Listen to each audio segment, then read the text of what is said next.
Hello guys, പതിവ് പോലെ രാവിലെ എഴുന്നേറ്റ് ജിമ്മിൽ പോകാൻ വേണ്ടി റെഡിയായി. അപ്പൊ ഞാൻ വിചാരിച്ചു എന്തായാലും ഇന്ന് രാവിലെ ലൈറ്റ് ആയിട്ട് എന്തെങ്കിലും കഴിച്ചിട്ട് പോകാന്ന്. അപ്പൊ ഞാനൊരു പേരക്കയുടെ ഒരു ഹാഫ് പോർഷൻ എടുത്തിട്ടുണ്ട്, അതും കഴിക്കാന്ന് വിചാരിച്ചു. പിന്നെ ഒരു 2-3 ആൽമണ്ട്സും കൂടെ കഴിച്ചിട്ട് പോവാന്ന് വിചാരിച്ചു. കാരണം എനർജിക്കായിട്ട് എന്തെങ്കിലും വേണമല്ലോ, ഇല്ലാന്നുണ്ടെങ്കിൽ കഴിഞ്ഞ പ്രാവശ്യത്തെ പോലെ തല ഇറങ്ങിയാലും പ്രശ്നമാണ് ഗൈസ്. അതുകൊണ്ട് അങ്ങനെ അതൊക്കെ കഴിച്ച് നേരെ പുറത്തോട്ട് ഇറങ്ങിയപ്പോ 5 മണി കഴിഞ്ഞു കേട്ടോ. എന്നാലും ഇവിടെ നല്ല ഇരുട്ടായിരുന്നു.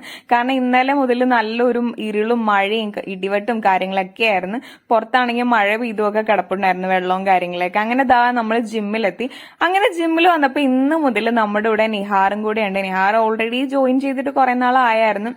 അപ്പൊ ഒരു 2 മന്ത് എക്സാമിന് വേണ്ടിയിട്ട് ബ്രേക്ക് എടുത്തിട്ട് പോയേക്കുമായിരുന്നു. അങ്ങനെ ഇന്നത്തെ വർക്കൗട്ടും കാര്യങ്ങളൊക്കെ കഴിഞ്ഞ് ഞങ്ങൾ ഇതേ അടിപൊളി നിറത്തിലെ പാട്ടൊക്കെ കേട്ട് അനിയത്തിപ്രാവിലെ പാട്ടൊക്കെ കേട്ട്